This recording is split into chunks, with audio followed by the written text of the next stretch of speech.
Hi, welcome to Jovie's home. I post new videos every Tuesday and mostly Thursdays. Today, we are going to talk about 6 ways that you know that you're a Dutch mom living in the Netherlands. So if that sounds good to you, why don't you come on in, kick off your shoes and stay a while. It's been forever. I'm really glad you're here.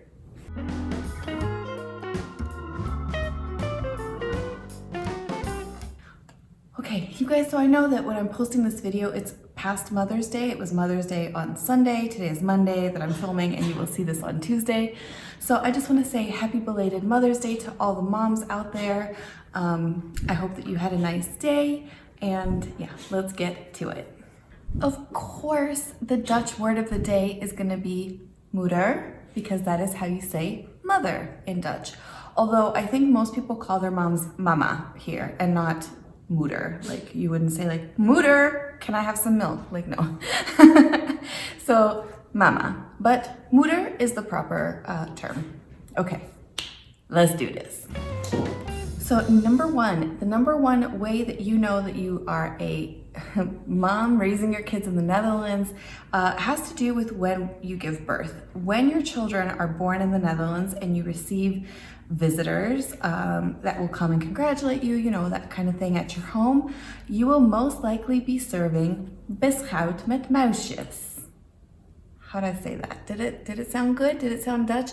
That is a hard one for me, the beschouwd. There's a lot of consonants all in there. But it's basically like a dried rusk bread. Is that what it's called? Like basically like a piece of bread that's had all the moisture taken out, so it's kind of dry and crunchy, with like some butter, and then blue muisjes if you've had a boy, and pink muisjes if you've had a girl. And that is a very customary thing that you would serve. Muisjes are like, well, I'm sure that editor Daan has put some lovely images on the screen, but muisjes are basically sprinkles that are licorice flavor, so they're not my favorite in terms of taste.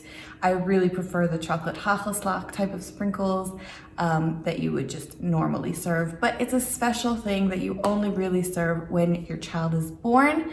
And I don't know of other countries that do that. So that is the number one way you know you're a Dutch mom. Sticking with the birth theme, let's go to number 2. After your child is born in the Netherlands and you come home, you know that you're a Dutch mom because you will have kraamzorg. I've made 2 videos already about that. They will be linked somewhere here, also below. But kraamzorg is this incredible healthcare, a part of the Dutch healthcare system, whereby when you become a new mom, you give birth to your child, and then for between something like 5 to 9 days, depending on your need, you're gonna have like a birth care worker coming to your house and helping you out with so many things. So they will, if you're a first-time mom, they will teach you everything that you need to know, from changing diapers to how to give a bath to, you know, taking care of the umbilical cord, or feeding, breastfeeding, nursing, everything. They help you with all of that stuff. Then they also help you with things like they will do your laundry, they will clean your bathroom, they will clean your toilet. They will tell you to go and get some rest, and they will watch your new baby while you are able to sleep. It is an unbelievable hallmark to me. Like when we talk about Dutch healthcare, the first thing that I think of is the kraamzorg feature, because that's really, really incredible. And I wish moms all over the world had access to something like that, because it really makes that transition from not being a mom into being a mom easier, more graceful, smoother, and just like, yeah, it's really, really special. But it also happens if, let's say you've had a 2nd, 3rd, 4th, whatever number of children, you still get the kraamzorg. So they can help you figure out, you know, not only taking care of the new baby, but how to, you know, deal with like your other children or child plus the baby.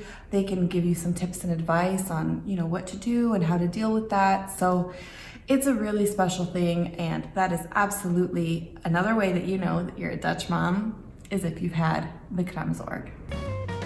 Number 3, the third way that you know that you are a Dutch mama or a mom raising your children in the Netherlands is if you know what is a mamadag, and that's the best day of the week.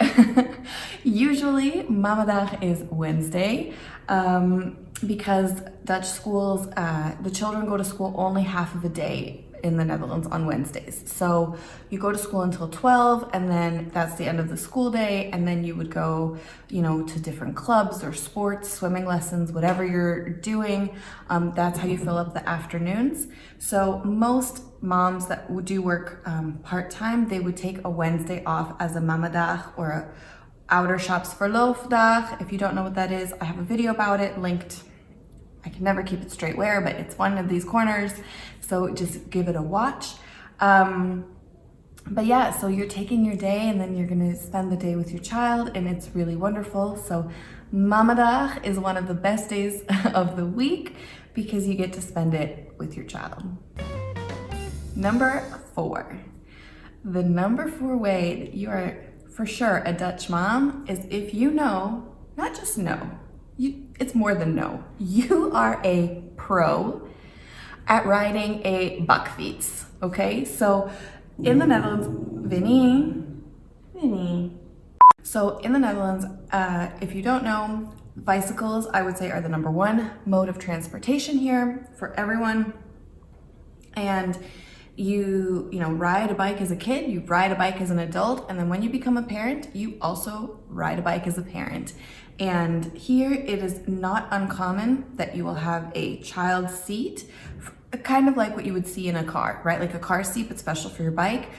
You can have it in the front, in the back of your bike, so that's for 2 kids, and yeah, you have that. If you have more than 2 kids, then you get a bakfiets, which kind of looks like, I describe it as a wheelbarrow in front of your bike, and then the bike is behind.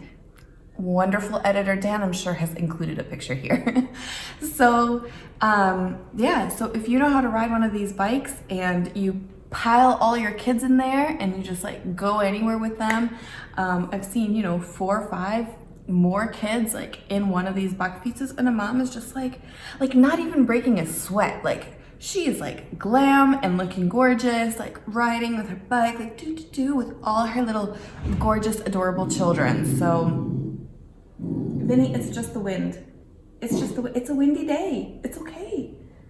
So yeah, so she is gonna be a pro on a bakfiets, and personally, as somebody who is a little bit envious of all of your guys' cycling skills, I look at those moms and I'm just like, I wanna be you. So I have so much respect for you moms out there riding those bakfietses. Goals. You are goals to me. Number 5.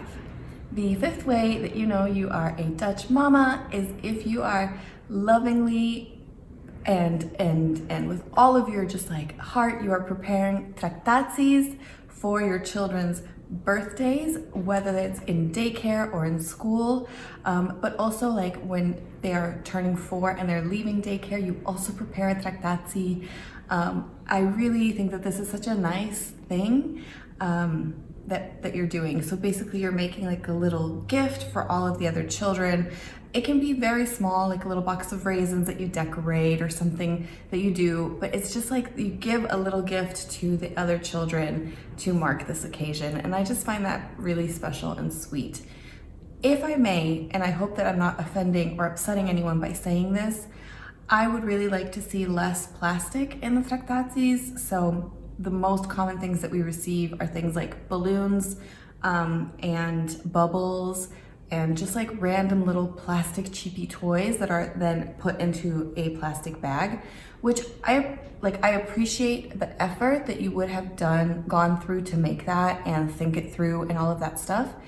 But for the sake of our children and the planet, I would rather not have those things and maybe just get something like a little box of raisins, or maybe you've made something and then the kids ate that at school or in daycare or whatever, and then it's less waste. Just for the sake of all of our children, we have to leave this planet to them.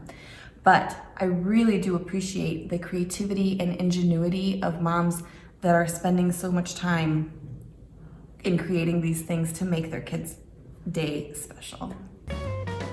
And number 6, the last but certainly not the least, is you know all the names of all the kids in your neighborhood. One thing here is that Dutch kids are really playing outside a lot on the street. You let them, not on the street, don't, in your neighborhood, on the, you know, in the neighborhood. They're playing in the neighborhood. And they're all playing together, all the neighborhood kids. They're on their bikes, they're out, they're doing stuff.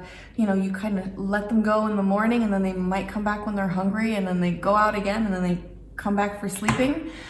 But you, as a Dutch mom, you're not only gonna know your children, but you're gonna know all the neighborhood children. You're gonna know their names, they're gonna know you.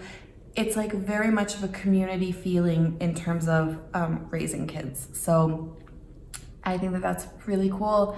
And I like to know all the little kids that are around. And you know, my children, I still feel like they're a little bit too young to go outside on their own, but I do appreciate the fact that like I know the other children in the neighborhood and their parents and stuff. So that's a really cool thing.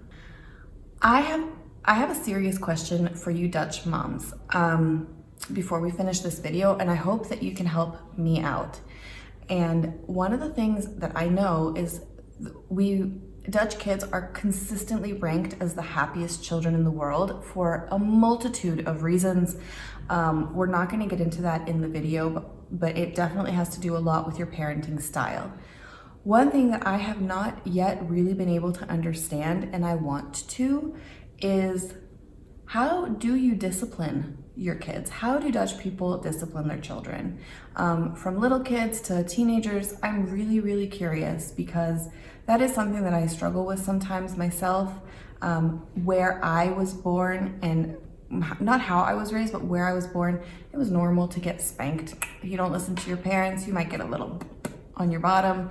But I'm not sure, is that something that's done here? How do you talk to your children, especially when they're 3, 4, 5, 6 years old and they're still little? Help me out, you know? When they're having a total like meltdown temper tantrum, what are you doing? How do you correct this behavior?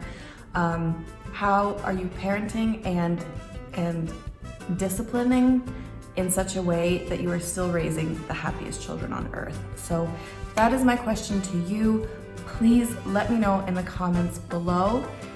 Once again, happy belated Mother's Day. Thank you so much for watching. Thank you for putting up with our absence while we were in quarantine. I really appreciate everybody that watched our live streams, and we are so glad to be back and filming for you again. Thank you so much for watching. Thanks for being here. I really appreciate any time that you spent with us today. I'll see you in the next one. Bye.